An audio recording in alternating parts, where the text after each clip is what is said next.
Maya Collins stood in the middle of the training hall and felt very small. Around her, alien cadets towered like giants. The Vorthok looked like walking tanks with their thick scales and sharp claws.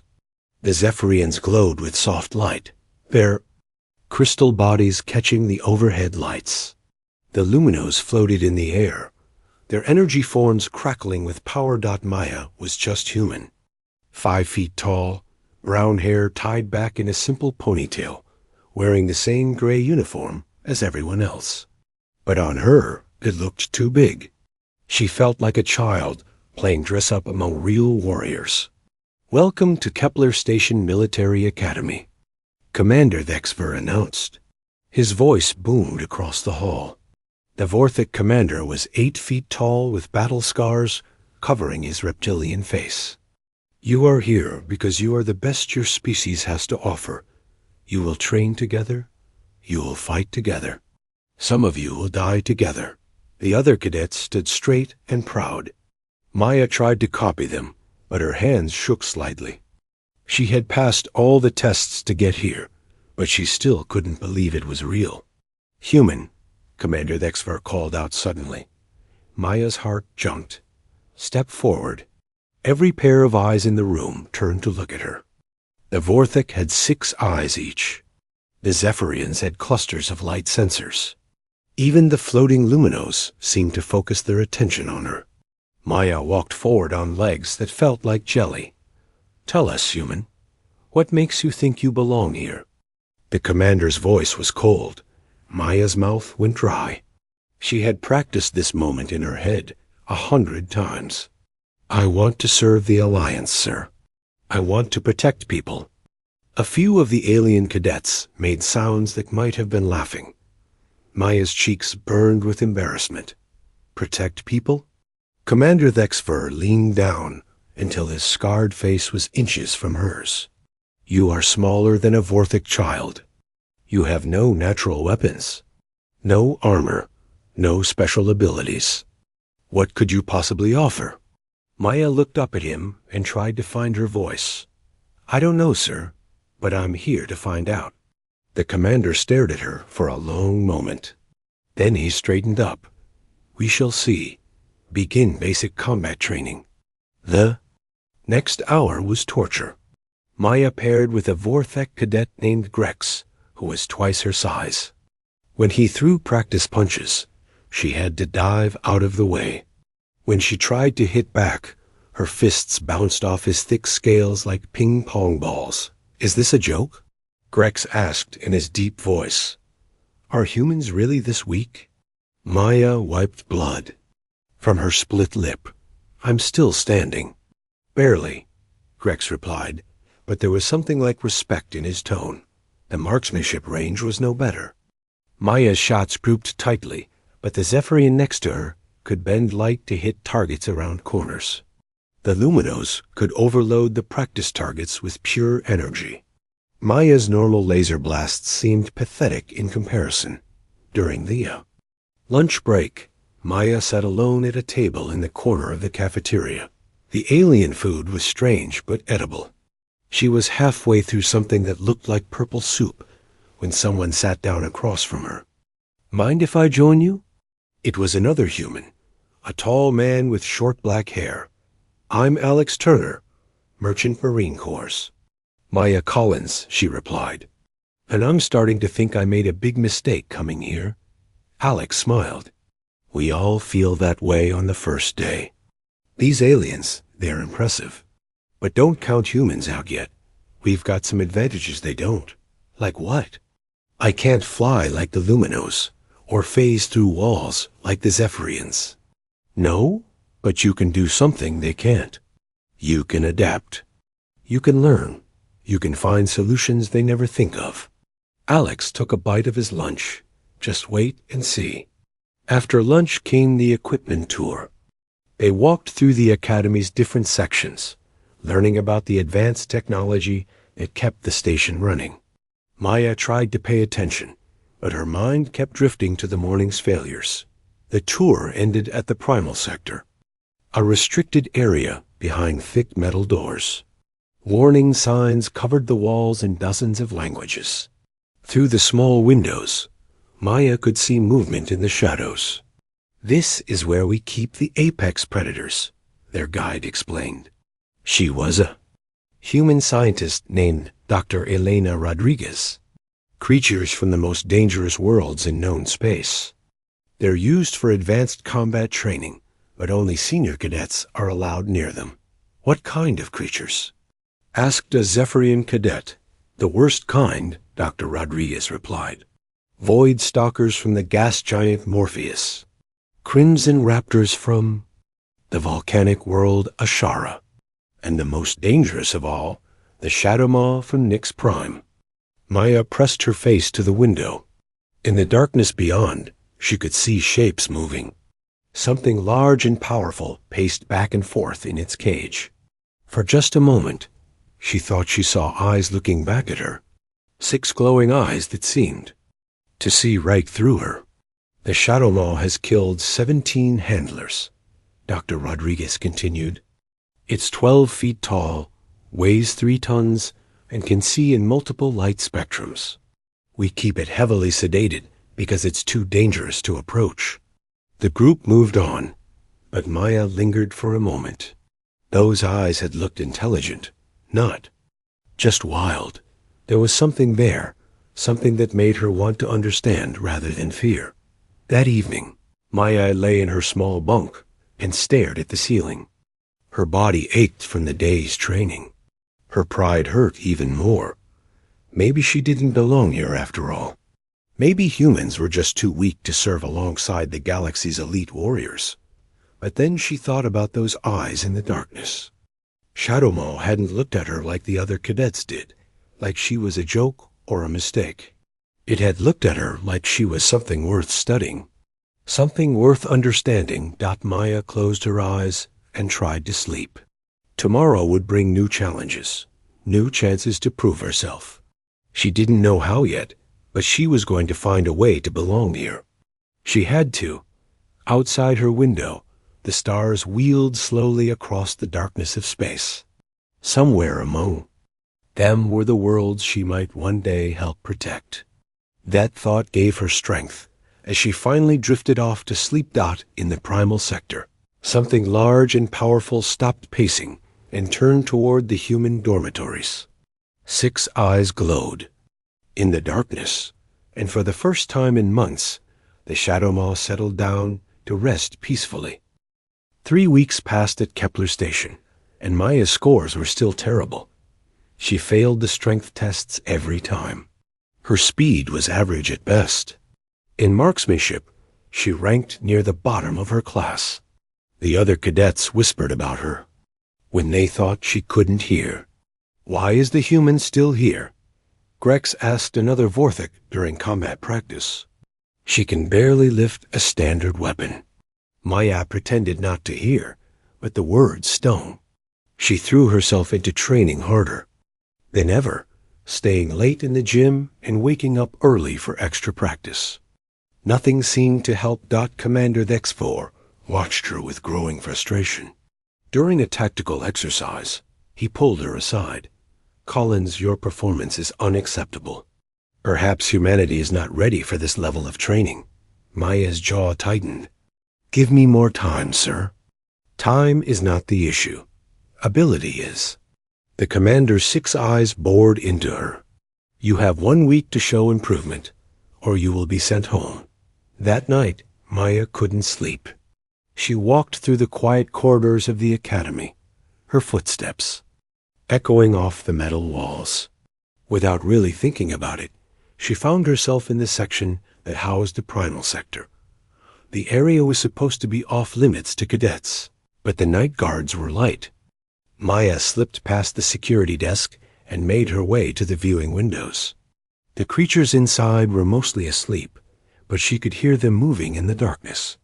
She stopped at the Shadow Maw's enclosure. A massive creature was awake, pacing back and forth behind the energy barrier. When it saw her, it stopped and tilted its head. Those 6 eyes studied her with an intelligence that made her shiver. "Hello," Maya whispered. She felt foolish talking to a monster, but something about the creature's gaze made her want to communicate. The shadow maw moved closer to the barrier. Its obsidian scales reflected the dim lights, and Maya could see the power in its massive frame. But it didn't try to attack or threaten her. It just watched. Maya sat down on the floor in front of the enclosure. I don't belong here either, do I? Everyone thinks I'm too small, too weak. She laughed bitterly. Maybe they're right. The creature lowered itself to the ground, never taking its eyes off her. For a moment, Maya almost forgot she was looking at one of the most dangerous predators in the galaxy. It seemed almost peaceful.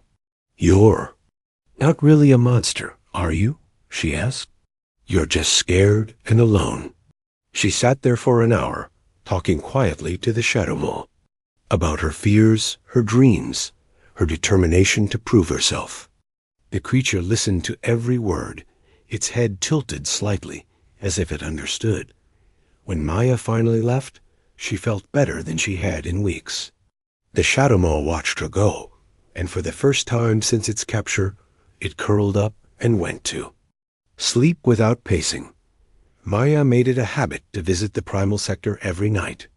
She told herself it was just a way to think quietly, but the truth was she looked forward to seeing the shadow maw. The creature always seemed to be waiting for her, and their silent conversations became the best part of her day. During the days, something strange began to happen. Maya's tactical scores started improving. Not dramatically, but enough that her instructors noticed. She began to anticipate enemy movements in war games with an accuracy that surprised everyone. How did you know the Zephyrian team would flank left? Alex asked after a particularly successful simulation. Maya shrugged. I just watched how they moved. Patterns, you know. Everyone has patterns, but she knew the real reason. Spending time with the shadow maw had taught her to read body language, to understand the subtle signs that showed what someone was thinking. Predators were excellent at reading intentions, and somehow being around one was making her better at it too. The changes didn't go unnoticed. Dr. Rodriguez, the scientist who ran the primal sector, began finding strange things in her reports. The shadow maw's stress levels were dropping. It required less sedation to keep calm. Most puzzling of all, it had stopped trying to break out of its enclosure. Something's changed, she told her assistant. The creature is behaving differently, more peacefully. Meanwhile, maintenance crews began reporting odd things. They saw movement in the primal sector during off hours, when no one was supposed to be there. Security cameras showed anomalous readings, but no clear violations of protocol. Maya was careful to avoid the cameras and guards, but she couldn't hide all the signs of her visits. She didn't know that Commander Thexver had begun to suspect something was happening in the restricted area. One night, as Maya sat with the shadow mole, she noticed something new. The creature's eyes were focused not just on her, but on the walls around them. It was listening to something she couldn't hear. What is it? She whispered. The shadow maw rose to its feet, every muscle tense. Its 6 eyes darted toward the entrance to the sector. A moment later, Maya heard footsteps in the corridor. Someone's coming, she breathed. I have to go. But as she started to stand, the shadow maw made a sound. Not a roar or a growl, but something softer, almost like a whimper. It didn't want her to leave. The footsteps grew closer. Maya had to make a choice. She could run and probably escape detection, or she could stay and face whatever consequences came. She looked into the creature's 6 eyes and saw something she recognized. Loneliness. The same loneliness she felt every day among the other cadets who saw her as weak and out of place. I'm not going anywhere, she said quietly. The footsteps stopped right outside the shadow maw's enclosure. Maya turned around to see Commander Thexvar standing in the doorway, his 6 eyes wide with shock. Cadet Collins, he said slowly. What are you doing here? Maya stood up, her heart pounding. Behind her, the Shadow Maw remained calm, its gaze fixed on the commander, but without aggression. "I was visiting, sir. Visiting?" Commander Thexver stepped into the room, his eyes taking in the scene. The deactivated energy barrier, the peaceful creature, the human cadet who should have been torn apart by now. This is impossible. "No, sir," Maya said, finding her voice. "It's just different." The commander stared at her for a long moment. Then he looked at the Shadow Maw, which was now lying down again, completely relaxed, despite the presence of two people in its enclosure. "Explain," he said simply. Maya took a deep breath. "The Shadow Maw isn't a monster, sir.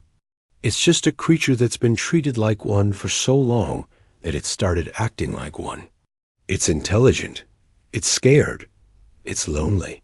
All it needed was someone to treat it with respect instead of fear." "Impossible," the commander repeated. "This creature has killed 17 handlers.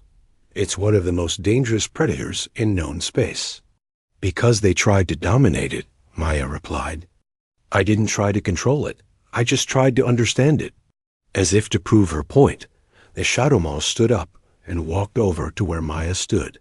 It lowered its massive head until it was level with hers, and Maya reached out to touch the obsidian.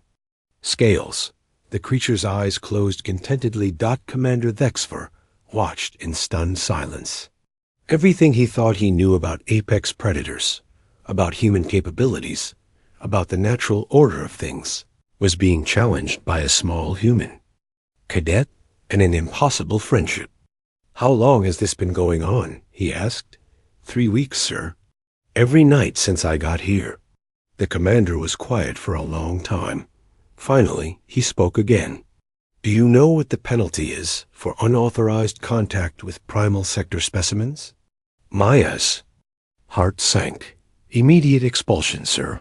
"Yes," he said. "But you have also done something that our best xenobiologists said was impossible. This presents a dilemma." The Shadow Maw seemed to sense the tension in the room. It moved closer to Maya, positioning itself between her and the commander. Not aggressively, but protectively.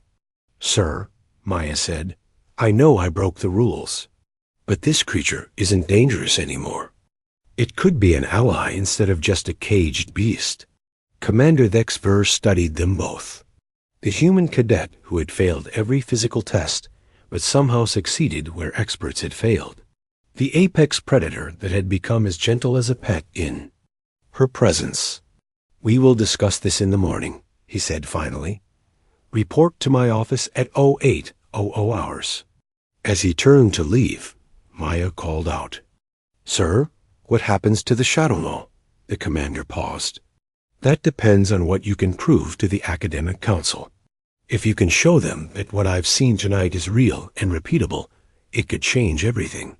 If not, he didn't need." To finish, Maya understood. Her success or failure would determine not just her own fate, but the fate of the creature that had become her closest friend at the academy. That night, Maya didn't sleep at all. She sat with the Shadow Maw, both of them knowing that tomorrow would bring changes neither of them could predict. But for now, they had each other, and that was enough. The academic council meeting was the most terrifying hour of Maya's life. 12 of the galaxy's most important military leaders sat around a curved table, their various eyes and sensors focused on her. Commander Thexver had presented his report about finding her with the Shadow Maw, and now they wanted answers. "This is highly irregular," said General Crix, a crystalline Zephyrian whose body pulsed with angry red light. "A cadet breaking containment protocols should result in immediate expulsion." "But the results speak for themselves," added Dr. Rodriguez, who had been called in as an expert witness. "The Shadow Maw's stress levels have dropped by 60%. It no longer requires heavy sedation. This is unprecedented." Maya stood at attention in the center of the room, trying not to shake. "Sirs, I know I broke the rules. But I believe the Shadow Maw could be an ally, not just a training tool. Impossible, General Crix replied. Apex predators cannot be domesticated. They are killing machines. With respect, sir, Maya said, I think we've been approaching them wrong. They're not machines. They're intelligent beings with their own thoughts and feelings. The council members exchanged glances. Some looked skeptical, others curious. Admiral Voss, the human representative, leaned forward. Cadet Collins, you're asking us to believe that a creature which has killed 17 handlers has somehow become peaceful because of your presence. Yes, sir, but not because of anything special about me. Because I treated it as a being worth understanding, not a problem to be solved. Demonstrate, said Commander Thexver simply. Maya felt her heart race. Sir, if your claims are true, prove them. Show us this bond you claim to have formed. The council voted to conduct a live demonstration. Maya would enter the Shadow Maw's enclosure with full monitoring equipment while the council observed. If the creature attacked, emergency. Protocols would be activated immediately. As they walked to the primal sector, Maya noticed something strange. The other apex predators were restless. The Void Stalkers, ghostly hunters from the gas giant Morpheus, were pressing against their containment fields. The Crimson Raptors from the volcanic world Ashara were making clicking sounds Maya had never heard before. What's got them so agitated? Dr. Rodriguez wondered aloud. Maya paused by the Void Stalker's enclosure. The ethereal creatures were usually invisible, hiding in pocket dimensions. But now they were fully materialized, their translucent forms rippling with energy. When they saw Maya, they moved to the front of their containment field. They're not agitated, Maya said quietly. They're curious. Curious about what? About. The demonstration began in the Shadow Maw's enclosure. Maya entered while the council watched through reinforced windows. The massive creature was waiting for her, its 6 eyes bright with what looked like excitement. Hello, friend, Maya said softly. The Shadow Maw approached and lowered its head so she could touch its scales. The watching council members murmured in amazement. Remarkable, breathed Dr. Rodriguez. The creature's biosigns show complete calm. No stress indicators whatsoever. Maya spent 30 minutes with the Shadow Maw, demonstrating the bond they had formed. The creature followed her movements, responded to her voice, and even performed simple commands. It was clear that this was no accident or fluke. How is this possible? General Crix asked as Maya exited the enclosure. I think, Maya said carefully, that humans might have a natural ability to understand predators that other species don't. We evolved alongside dangerous creatures on Earth. Maybe that gave us skills that are useful here. Dr. Rodriguez nodded thoughtfully. It's possible. Human evolutionary history is unique in the galaxy. Most species either became apex predators themselves or developed technology to avoid them. Humans did both. The council was debating what to do next when the emergency alarms began blaring. Red lights flashed throughout the station as the automated voice announced, solar flare detected, power grid fluctuating. All personnel report to emergency stations. The lights flickered and went out. Emergency power kicked in a moment later, but the damage was done. Throughout the primal sector, containment fields began failing as the power grid struggled to stabilize. Multiple containment breaches, a technician reported. The backup generators can't handle the full load. Through the windows, Maya could see apex predators beginning to emerge from their enclosures. The Void Stalkers phased through their weakened barriers. The Crimson Raptors broke through their damaged containment fields with their razor-sharp claws. Evacuate the sector, Commander Thexver ordered. Seal the blast doors. Wait, Maya said. Let me try something. Absolutely not, General Crix snapped. It's too dangerous. But Maya was already moving. She opened the Shadow Maw's enclosure and stepped inside. The massive creature looked at her with concern, sensing the danger around them. "I need your help," Maya told it. "Can you help me talk to the others?" The Shadow Maw seemed to understand. It moved to her side as she walked out into the main corridor of the primal sector. Around them, chaos was erupting. Freed predators were fighting with each other. Their territorial instincts taking over. Maya approached the nearest group carefully. 3 crimson raptors were cornering a lone void stalker, their pack-hunting instincts driving them to attack. The Shadow Maw growled softly, and the raptors paused. "Easy," Maya said, using the same calm voice she had used with the Shadow Maw. "You don't need to fight." The raptors turned to look at her. Their eyes were intelligent, calculating. They had never seen a human before, but they could sense the Shadow Maw's acceptance of her. That gave her credibility in their pack dynamics. Maya spent the next hour moving through the chaos, using the Shadow Maw's presence to establish her authority, and her understanding of predator behavior to calm the escaped creatures. She didn't try to dominate them or force them back into their cages. Instead, she helped them understand that they were safe, that they didn't need to fight to survive. One by one, the apex predators calmed down. The void stalkers stopped phasing aggressively through walls. The crimson raptors ceased their territorial displays. Even the massive frost leviathan from the ice world, Hyperion, settled down from its defensive posture. By the time the power grid was restored and the containment fields came back online, Maya had created something that had never existed before. A temporary pack that included predators from 5 different worlds, all following her lead. The council watched in stunned silence as Maya guided the creatures back to their enclosures. None of them resisted. They trusted her enough to return to captivity because she had proven she understood their needs. "Impossible," General Crix whispered, but there was wonder in his voice now instead of skepticism. "Not impossible," Maya replied as she emerged from the sector. "Just different." Dr. Rodriguez was already making notes. "The implications are staggering. If humans can form bonds with apex predators that other species cannot, it suggests an evolutionary advantage we never recognized." Admiral Voss nodded slowly. "The question is, what do we do with this knowledge?" Commander Thexfer stepped forward. "We adapt. We learn. We find ways to use this ability to benefit the Alliance." "And Maya?" Dr. Rodriguez asked. "What happens to her?" The council members looked at each other. Maya held her breath, waiting for their decision.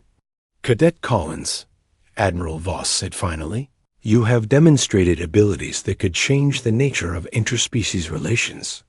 The question is not whether you belong at this academy, but whether this academy is advanced enough for you." "I don't understand, sir." "You're going to help us develop new protocols for working with apex predators.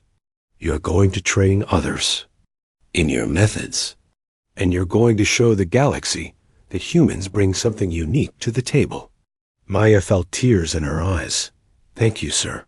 "Don't thank us yet," Commander Thexfer said grimly. "This is just the beginning. If word of this spreads, every military force in the galaxy will want to study your abilities. Some will want to use them. Others will want to destroy them." Maya looked back at the primal sector, where the Shadow Maw was watching her through its containment field. The creature's 6 eyes reflected the emergency lights, and she could see the intelligence there, the trust that had developed between them. "Let them come," she said quietly. "These creatures deserve better than to be treated as monsters. If I can help change that, then whatever comes next is worth it." The council members exchanged glances. They were looking at a small human cadet who had just revolutionized their understanding of apex predators and interspecies relations. Some were excited by the possibilities. Others were worried about the consequences. But all of them knew that Maya Collins had just changed the course of galactic history. As the emergency lights dimmed and normal illumination returned, Maya made her way back to her quarters. She had started as an unlikely recruit who couldn't pass basic physical tests. Now she was something entirely new, a bridge between species, a translator of intent, a pack leader who commanded respect not through force, but through understanding. The Shadow Maw watched her go, and for the first time since its capture, it looked forward to tomorrow. Its human friend had shown it that there was hope for something better than endless captivity. In the depths of space, word was already spreading about the human who could tame the untamable. Some would see her as a valuable ally. Others would see her as a threat to be. Word spread through the galaxy faster than Maya had expected. Within a week of the containment crisis, military commanders from across the Covenant Alliance were arriving at Kepler Station. They came to see the human who could control apex predators. And most of them didn't believe the reports.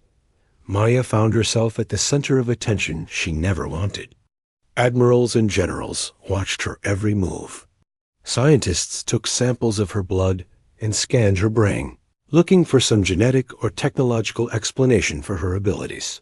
They found nothing unusual. There must be something, Dr. Rodriguez said as she reviewed the test results. Some pheromone, some neural pattern, some hidden technology. There isn't, Maya replied for the 100th time. I just listen to them. I try to understand what they need. The visitors were not convinced. General Crix believed Maya was using hidden human technology. Admiral Zeph thought she was some kind of genetic experiment. Commander Voss from the hegemony. Worlds accused her of using illegal neural implants. But the most dangerous visitor was General Voss, the Alliance's supreme military commander. He was a veteran of the Void Wars, a man who had seen entire worlds burn and didn't believe in miracles. When he arrived at Kepler Station, the entire Academy held its breath. Show me, he said simply when he met Maya in Commander Thexvar. Office. Sir, show me this supposed ability. I've come a long way to see the human who can tame monsters. Maya looked at Commander Thexvar, who nodded grimly. General Voss wants a demonstration under controlled conditions. What kind of demonstration? General. Voss stood up from his chair. He was tall for a human, with gray hair and cold blue eyes that had seen too much war. 5 apex predators. 5 different worlds. Natural enemies. You enter the arena unarmed and survive for 10 minutes. Maya's blood went cold. Sir, that's impossible. Those creatures would tear each other apart before they even noticed me. Perhaps. Or perhaps you really do have this miraculous ability the reports claim. General Voss's voice was flat. If you do, prove it. If you don't, we'll know you're a fraud. And if I die, then we'll know the answer to that question too. The test was scheduled for the next day. Maya spent the night in the primal sector with the Shadow Maw, trying to prepare herself for what might be her last few hours alive. I don't know if I can do this, she told the creature. 5 different species, all predators, all enemies. How? Do I even begin? The Shadow Maw pressed its massive head against her hand. Its 6 eyes reflected her fear, but also something else. Confidence. It believed in her even when she didn't believe in herself. You think I can do it? The creature made a soft rumbling sound that Maya had learned meant agreement. It had faith in her abilities even when she doubted them. The arena was especially constructed, chambered deep in the station's core. It was designed to contain the most dangerous creatures in the galaxy, with reinforced walls and multiple layers of containment fields. Maya stood at the entrance, wearing nothing but a simple jumpsuit. No weapons, no armor, no communication devices. In the observation booth above, General Voss watched with dozens of military officers from across the Alliance. Commander Thexvar stood beside him, his 6 eyes focused on Maya with something that might have been concern. Are you certain about this? Dr. Rodriguez asked. If she fails, we lose a valuable asset. If she's real, she'll survive, General Voss replied. If she's fake, we're better off knowing now. The first creature released into the arena was a frost leviathan from the ice world Hyperion. It was 15 feet long, covered in thick white fur, with claws that could cut through steel. It roared when it saw Maya, a sound that made the arena walls vibrate. Maya forced herself to stay calm. She had studied the frost leviathan's behavior patterns. It was a solitary hunter, territorial, but not aggressive unless threatened. The key was to not trigger its defensive instincts. She sat down in the center of the arena, making herself as small and non-threatening as possible. The leviathan circled her, sniffing the air. It was confused by her behavior. Prey was supposed to run or fight, not sit calmly and wait. The second creature was a void stalker from Morpheus. It phased into the arena like a ghost, its translucent form rippling with energy. The frost leviathan roared at this new threat, but the void stalker ignored it, focusing on Maya. This was the critical moment. Two natural enemies in the same space, with Maya caught between them. She had to establish herself as something other than prey before they decided to fight over her. Maya stood up slowly, keeping her movements calm and deliberate. She had learned that rapid movements triggered predator instincts. She looked directly at the void stalker, meeting its alien gaze with steady confidence. "I see you," she said quietly. "I'm not afraid of you." The void stalker tilted its head, studying her. It had never encountered a creature that looked at it without fear. Most beings ran or tried to hide when faced with a hunter from the void. This small human did neither. The third creature was a crimson raptor from Ashara. It emerged from the floor hatch with its packmates, 3 deadly hunters working in perfect coordination. The frost leviathan roared at them. The void stalker phased defensively, and Maya found herself in the middle of a potential 3-way battle. She had to act fast. Maya walked directly toward the crimson raptors, ignoring the other predators. The lead raptor hissed at her, its claws extended, but Maya didn't flinch. "You're not the alpha here," she said firmly. "I am." It was a tremendous risk. If the raptors didn't accept her authority, they would attack.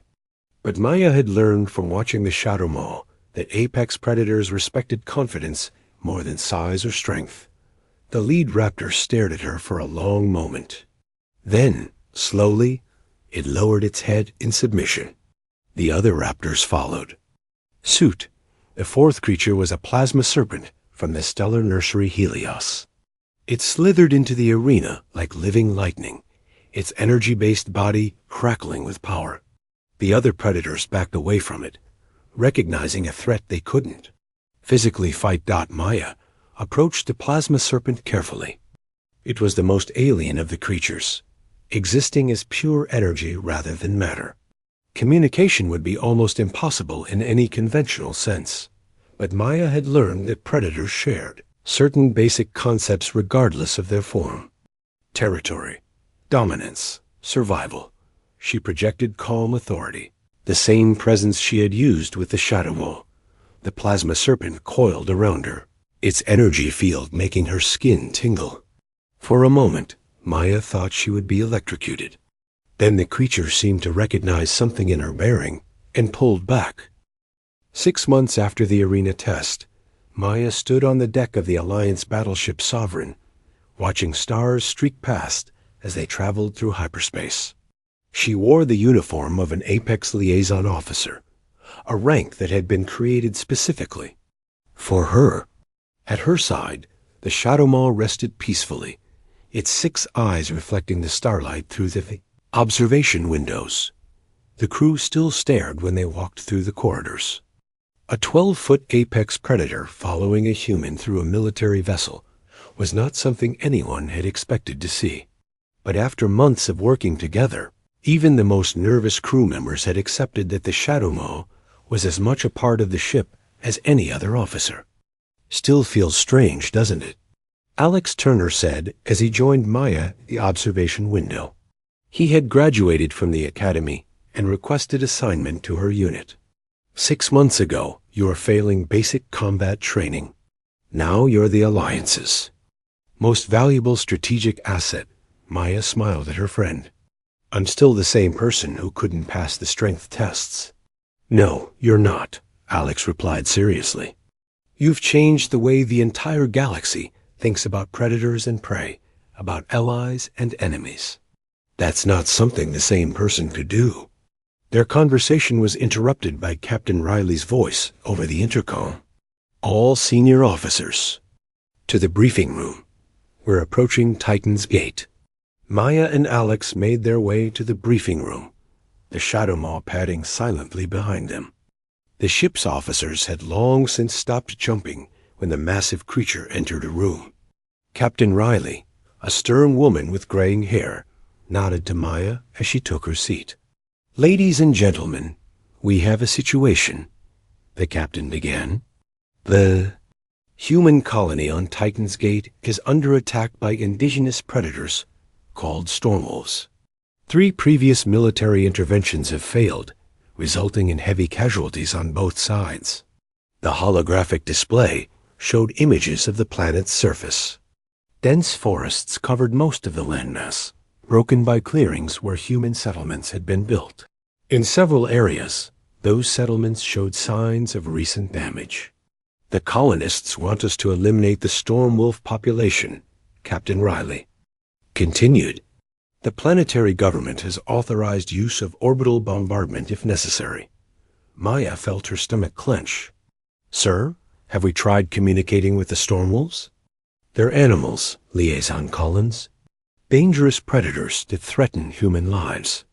With respect, sir, that's what everyone said about the Shadow Maw. Maya gestured to the creature beside her. Before we start killing, let me try to understand. What's happening? Captain Riley looked skeptical. These aren't contained specimens in a laboratory. These are wild predators in their natural environment, which makes communication even more important, Maya replied. If they're attacking human settlements, there's a reason. Maybe we can find a solution that doesn't involve warfare. The captain studied Maya for a long moment. You have 48 hours. If you can't resolve this peacefully, we proceed with military action. Maya nodded. Understood, sir. 2 hours later, Maya was standing on the surface of Titan's Gate with a small team of scientists and the Shadow Maw. The planet's forests were beautiful, with towering trees that stretched toward a pale blue sky. But Maya could feel the tension in the air. This was a world at war with itself. Dr. Rodriguez had come along as the mission's xenobiologist. She was scanning the area with various instruments, while Maya examined the tracks and signs left by the stormwolves. Interesting, Dr. Rodriguez said. The stormwolves aren't actually wolves. They're more like a cross between earth wolves and large cats, but with intelligence levels similar to dolphins. Maya knelt down beside a set of tracks. They're pack hunters, but these tracks suggest they're not hunting humans for food. The attack patterns are too organized, too strategic.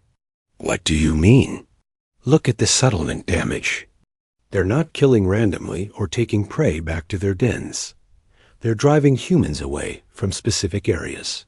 Maya stood up and brushed dirt from her hands. This isn't hunting behavior. This is territorial defense. The Shadow Maw suddenly raised its head, all 6 eyes focusing on the forest around them. Maya felt the creature's tension and automatically went into alert mode. What is it? She asked quietly. The answer came in the form of a low howl echoing through the trees. It was answered by another howl, then another, until the forest rang with the voices of the Stormwolf pack. We're surrounded, one of the security guards said, raising his weapon. Lower your weapons, Maya ordered. They're not attacking.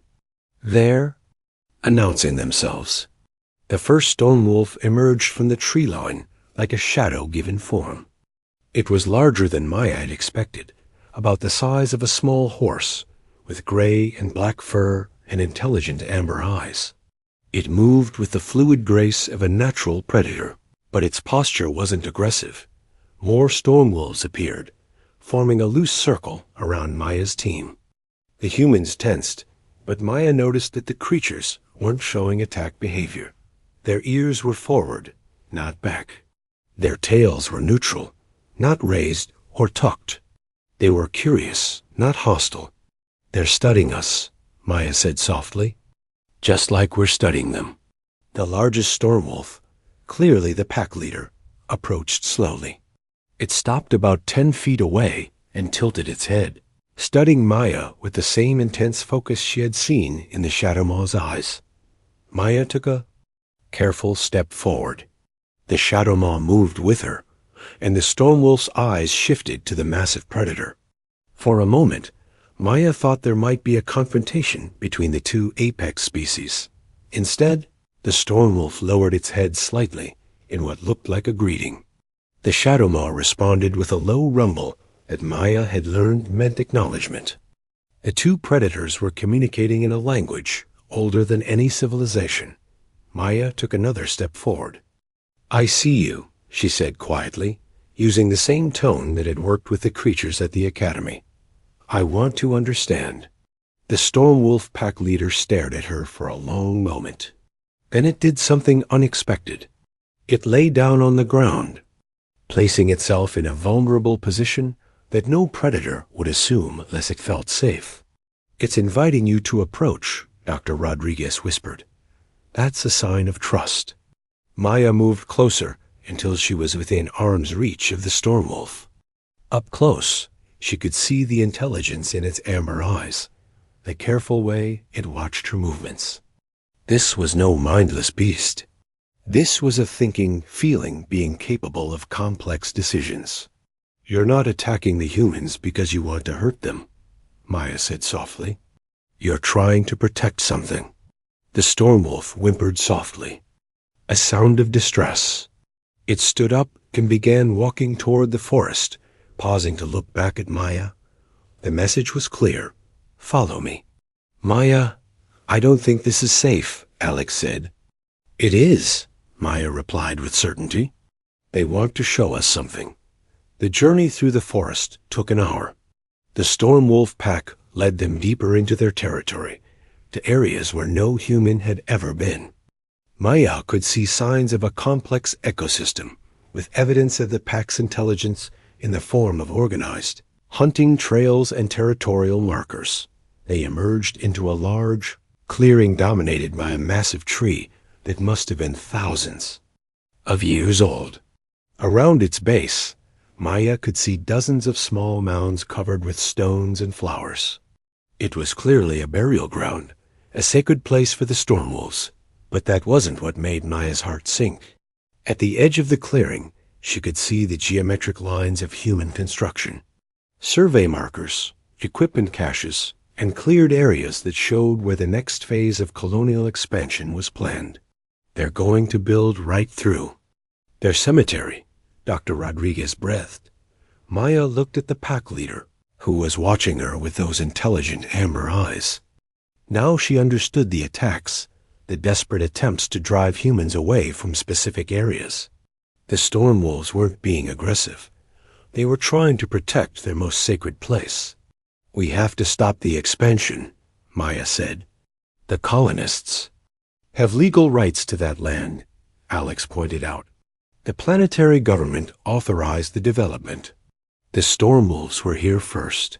This is their home, their sacred ground."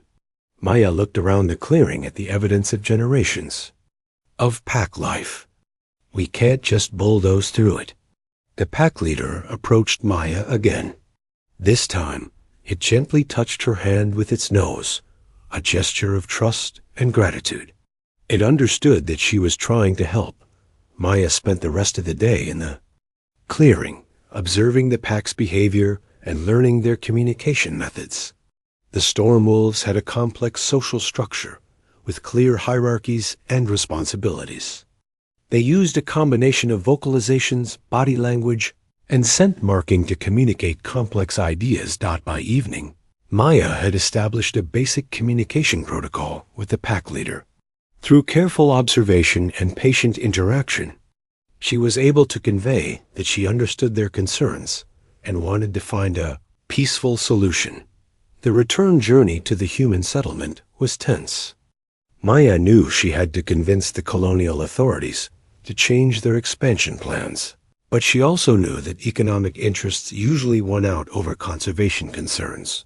The meeting with Colonial Administrator Johnson was as difficult as Maya had expected. He was a practical man focused on quotas and deadlines, not environmental protection. You want me to halt a billion-credit development project because some animals don't like it? He asked incredulously. These aren't